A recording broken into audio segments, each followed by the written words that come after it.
Welcome to the Wisdom for Life podcast with David Baker. David was a former paratrooper in the 82nd Airborne Division and for over 30 years has been a preacher. He has written 5 books and is an Amazon #1 best-selling author. He is the chaplain at the county jail, pastors a church, and is the father of 11 children. Yes, 11. This podcast is here to give you wisdom for your family, your marriage, your children, your finances, your health, and your life. And now, the host of Wisdom of Life podcast, David Baker. Hello and welcome to the Wisdom for Life podcast. My name is David Baker. We're glad that you're here. And we've been talking about teenage problems, okay? Hey, do you have any teenage problems? If you have teenagers, you probably have problems. So like I mentioned before, we've enjoyed having teenagers. We have usually have 5 teenagers at the same time. Right now we only have 3 because another one just turned 20. We've loved the time being teenagers. We've enjoyed it. It has not been a conflict. And so I want to be able to help with some of those teenage issues and things that come up. So last time we talked about sex education and gave some thoughts on that. And again, I said nobody I know is perfect on that. And so I've been thinking about it for a while, but I'm going to put a whole course together and I teach it for our Bible College, Independent Baptist Online College, and for another ministry I'm working with called Restoration Care Ministry, helping people to be restored when they've fallen. And this is a big deal, whether it's teenagers or even younger than that, for men, even older men. I thought when I was young, it'd be nice when I'm old and I won't be tempted. Guess what? Even though I'm old, you're still tempted.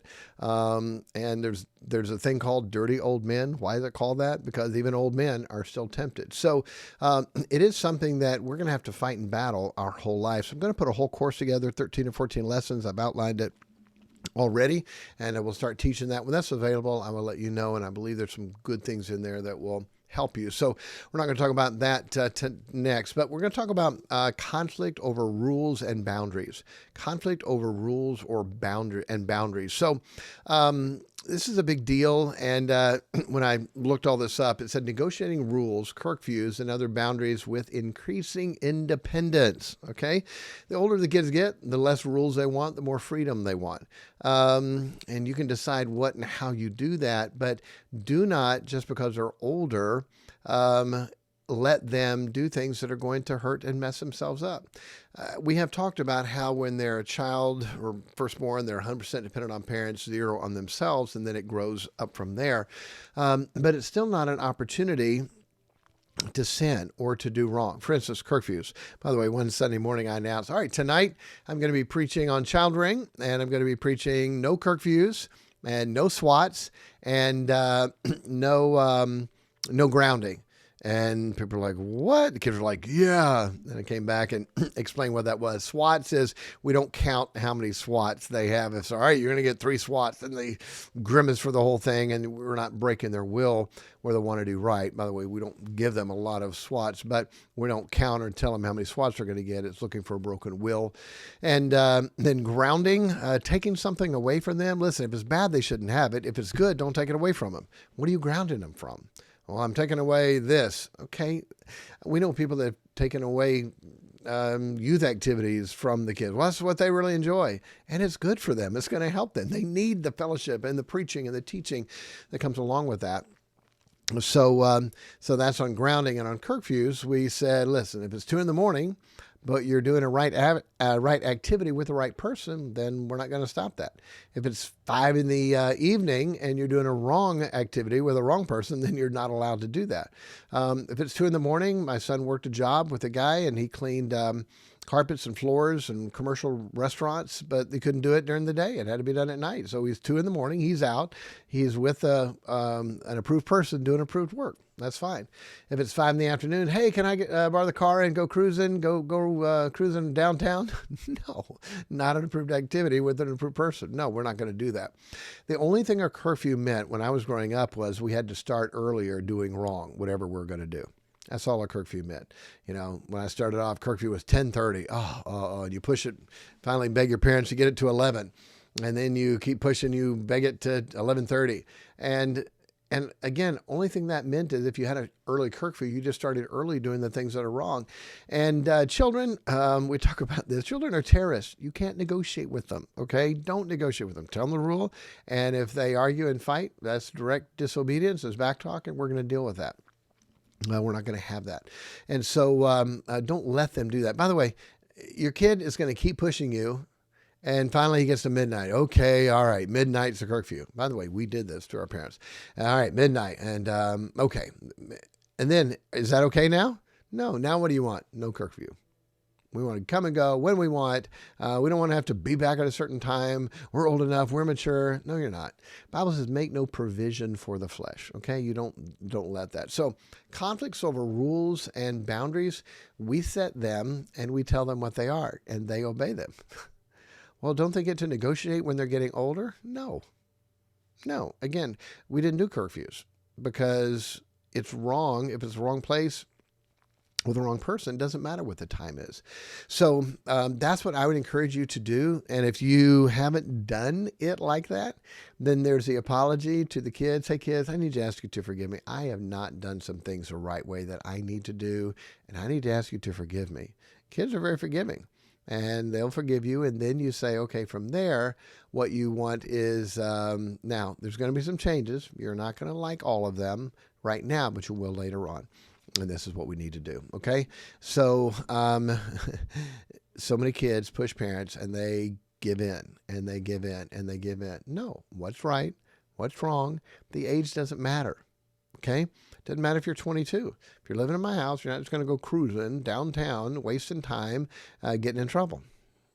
What? At 22? You live in my house. These are my rules. By the way, our kids know that. They didn't fight that. We had one of our children didn't get married till 26 and lived in our house till 26. And we knew where they were at, what they were doing. Got a child now that's in my home, already graduated college, and 23. And guess what? We know where he is and what he's doing, and that has to be approved for that. So I think we have this wrong idea of getting older that I should be able to have more independence to do things that are going to get me in trouble. No, you're still their parent. You want to help them. And hopefully by the time they are on their own, they're wise enough not to go and do that because they realize, boy, that's stupid. That's going to get me in trouble. Okay. All right. That is on conflict over rules and boundaries. Remember, you're the parent. They're the child. You are the parent. They are the child. Remember that. Don't let it be the other way around. Don't let them tell you what you're going to do. Okay. All right. One more for today. Time management. I believe we talked about this with the children, helping teenagers to develop effective time management skills. These things are so important. Help your child with organization. Help them with time. Help them to have a schedule.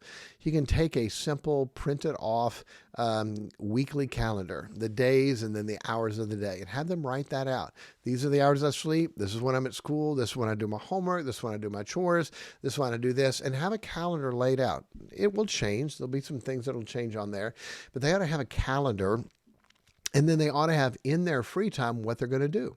All right, you got free time from 3 to 5 on Saturday afternoon. What are you going to do? Oh, no. All right, let's get something planned. What project? What do you need to learn? What do you want to focus on? What do you need to catch up on? Have something for them. Time management, organization skills. If they can learn that as a teenager, wow, their life, their finances, everything is going to be better. College, to teach them, all right, you're going to have outside projects. You do those first. You do those right away. You get those done. You don't want to be cramming to try to get those things done in the last week of school. You don't want that. Time management. I have one child that is a daydreamer. Like he is out there, where'd he go? And he's gone. And so we had some struggles and difficulties helping him to get that right. And so when he finally did, he realized, wow, I have so much more time to play if I'm just diligent and get my work done first. Congratulations. Okay. When do people learn that? There are many adults who haven't learned that.